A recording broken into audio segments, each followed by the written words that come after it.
Hello, dear friends. Welcome to this program, Our Moments with God, our moments with the Word of God, our moments with the love, compassion, and mercy of God.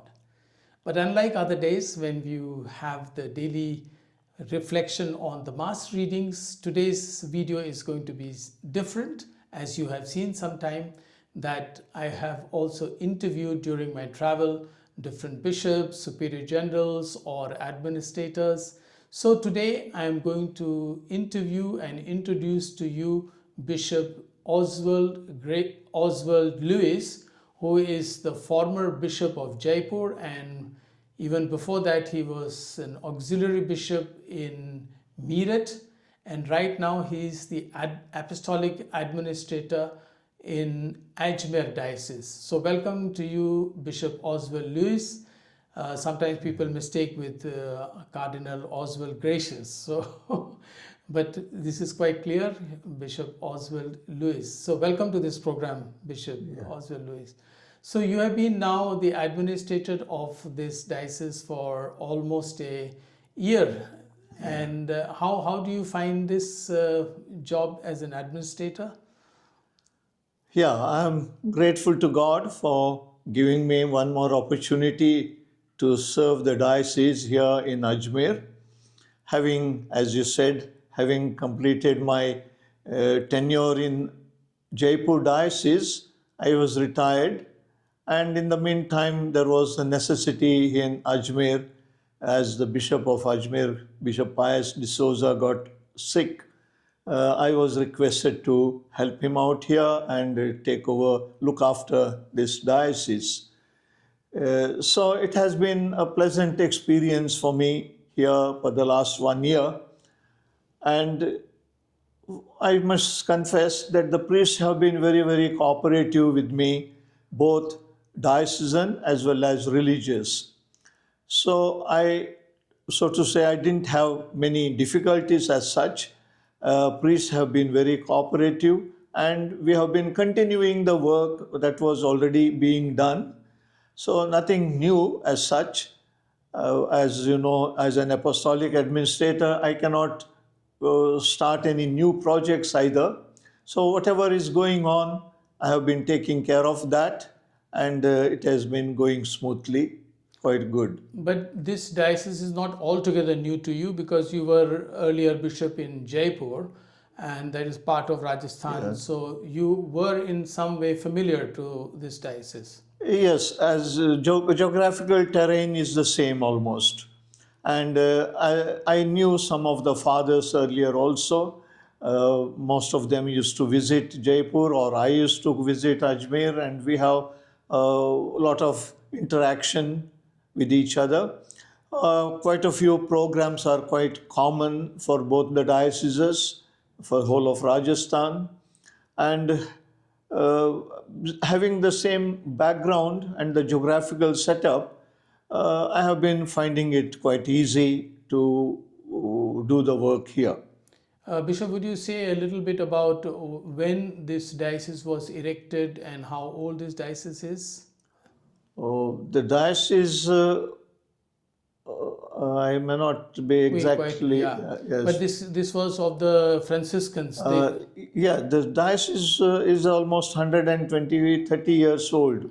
130 years old. Yeah. And it began with the Franciscan missionaries here. From France, missionaries were sent.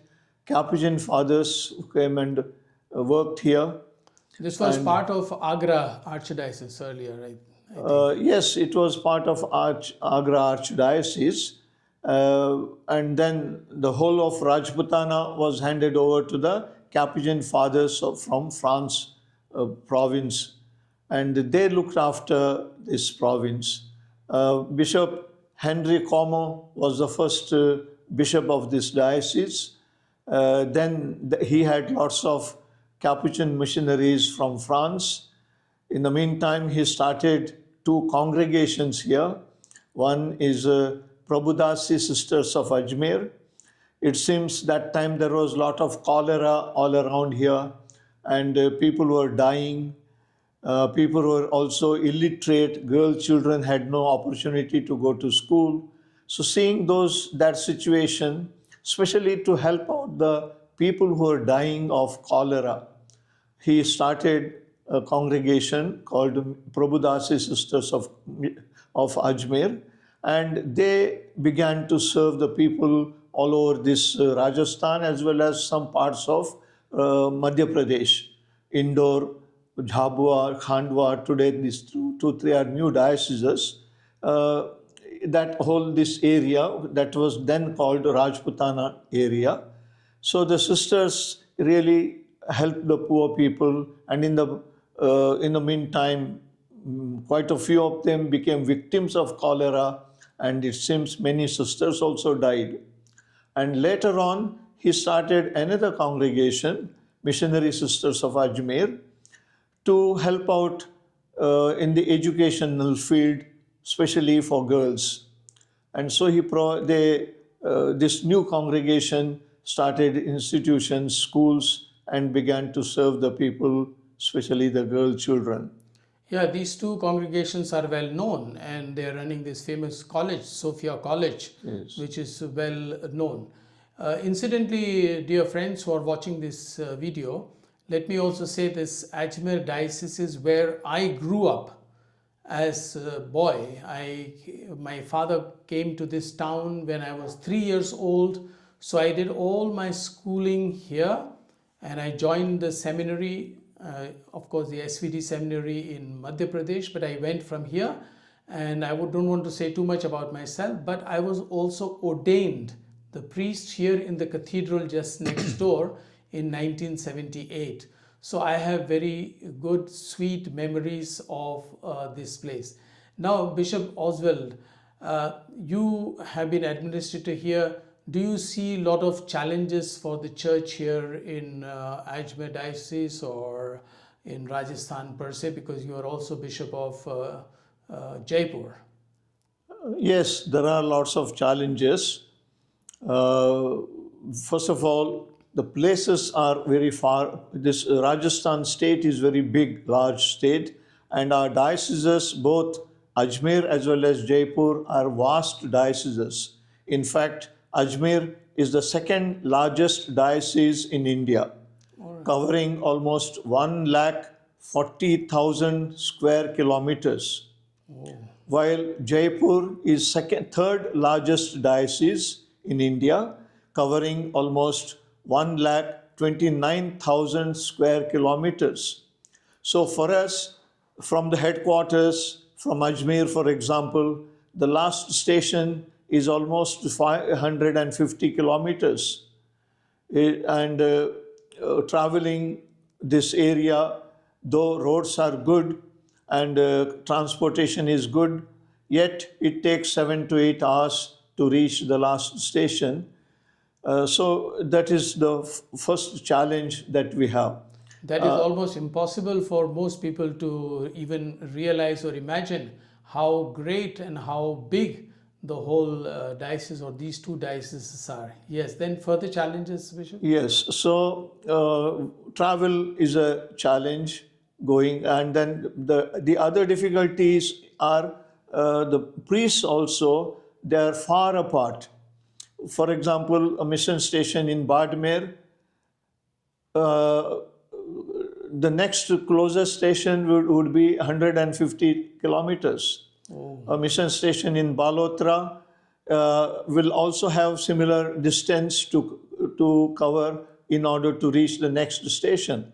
So these stations also are far apart, and the priests and nuns living in these mission stations find it quite difficult to visit the next community or next priest, covering almost 100, 200 kilometers each time. So the distance for the priests and religious missionaries also is. Thirdly, we have small communities in these areas. The Catholic community is just 25, 50 people. In some places, maybe just 30, 40. Another place, maybe even 10, 15. So small Christian Catholic communities we have. Bishop, you were Bishop of Jaipur, for example, in the last tenure. How many years was that? 18 years I looked after Diocese of Jaipur. 18 Yeah. years.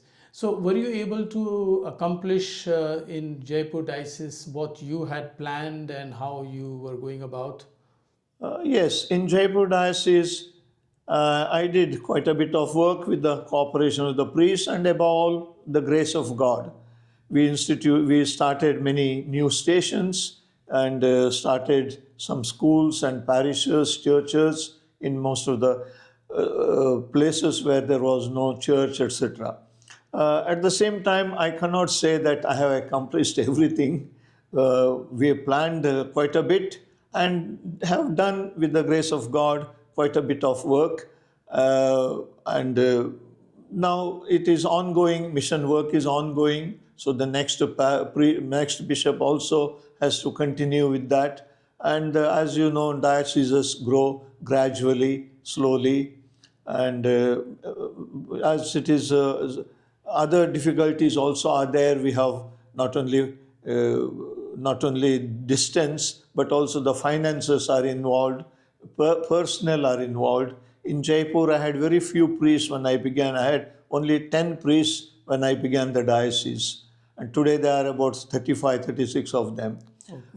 So personnel, finances, these are all challenges before us.